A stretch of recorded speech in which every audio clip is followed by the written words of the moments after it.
अब बात करते हैं प्रश्नावली 3.3 के प्रश्न संख्या 3 में तीसरे भाग की।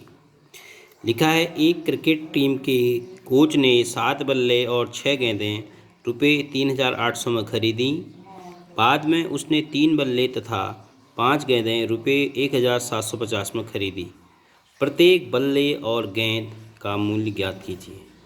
दो चीज़ें आपको इसमें अज्ञात हैं, एक बल्ले की कीमत नहीं पता है और एक गेंद की कीमत नहीं पता है।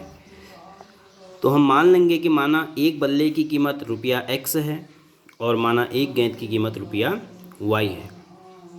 तो जैसा कि पहले कहा है 7 बल्ले और 6 गेंद, तो 7 बल्ले धन 6 गेंदों की कीमत 7x धन 6y।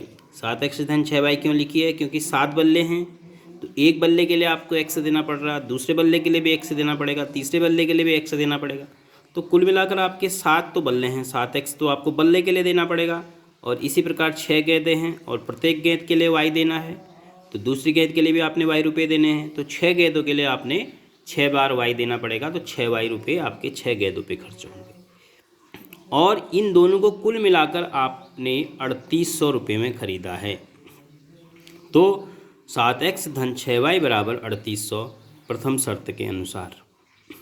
उसी प्रकार दूसरी बार बोला है कि 3 बल्ले और 5 गेंदें जब खरीदी हैं तो 1,750 रुपये में खरीदी हैं। तो 3 बल्ले और 5 गेंदों की कीमत अगर हम अपने x और y के रूप में प्राप्त करें तो 3x धन 5y, क्योंकि 3 बल्ले हैं तो 3x हो गया, 5y 5 गेंदों की कीमत हो गई। तो 3x धन 5y बराबर 1,750। तो अब हमने इन दोनों समीकरणों को यहाँ पर हल करना है। तो किस प्रकार से अब हम हल करेंगे? पहली समीकरण में 7x धन 6y है, दूसरी समीकरण में 3x धन 5y। अगर मैं x को बराबर करूँ तो 7 तियां 21, इसको भी 3 सत्ते 21 करना पड़ेगा। y को करूँ तो इसको 6 पंचे और इसको 5 छक। तो मैंने यहाँ पर x को बराबर करने की कोशिश की है। तो समीकरण 1 को मैं 3 से गुणा करूँगा और समीकरण 2 को मैं 7 से गुणा करूँगा। तो समीकरण 1 गुणा 3 एवं समीकरण 2 गुणा 7। तो हम 3 सत्ते 21, 3 छक 18 है और 3 से 38 को गुणा किया तो 114 है और 2 शून्य ऐसे है। उसके बाद 7 से गुणा करेंगे तो 7 तियां 21, 7 पंचे 35 और 7 से 1750 को गुणा किया तो 12,250। अब इसके बाद x दोनों एक जैसे चिन्ह के हैं तो हमें घटाना पड़ेगा, क्योंकि ये भी धन का है, ये भी धन का है। तो शून्य करने के लिए हमने इसको घटाया तो चिन्ह बदल गया, इसका भी चिन्ह बदला, इसका भी चिन्ह बदला।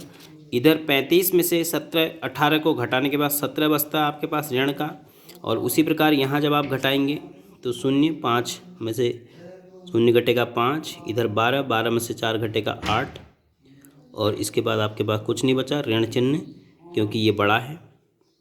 तो y बराबर हो गया 850, क्योंकि ऋण और ऋण तो कैंसिल हो गए, बट्टे 17। तो y का मान आ गया आपका 17 पंचे 85, 50 आ गया। और अब y का यह मान आप समीकरण 1 या 2 में रख सकते हैं। समीकरण 2 में रख देते हैं क्योंकि इसमें छोटी संख्याएं हैं। तो y का मान समीकरण नंबर 2 में रखने पर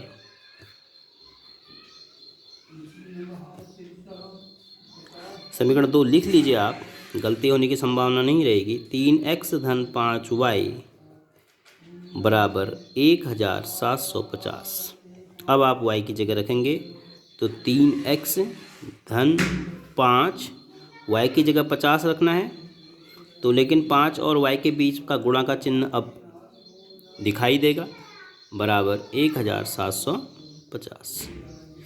तो 3x इसको आपने गुणा किया तो ये 250 हो गया, तो बराबर 1,750।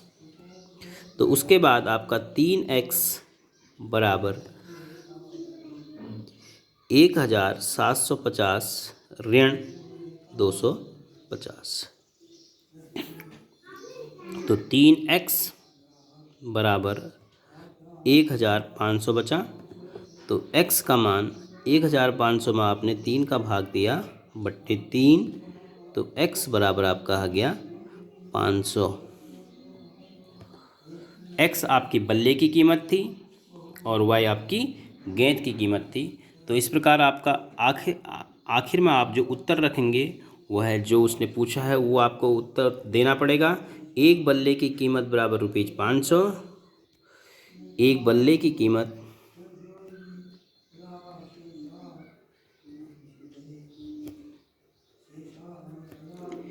एक बल्ले का मूल्य भी लिख सकते हैं जैसा पूछा गया। बात है कि एक बल्ले की कीमत बराबर ₹500 और एक गेंद की कीमत बराबर ₹50। ये आपका उत्तर हो गया। तो इस प्रकार से आपने इन प्रश्नों को करना है।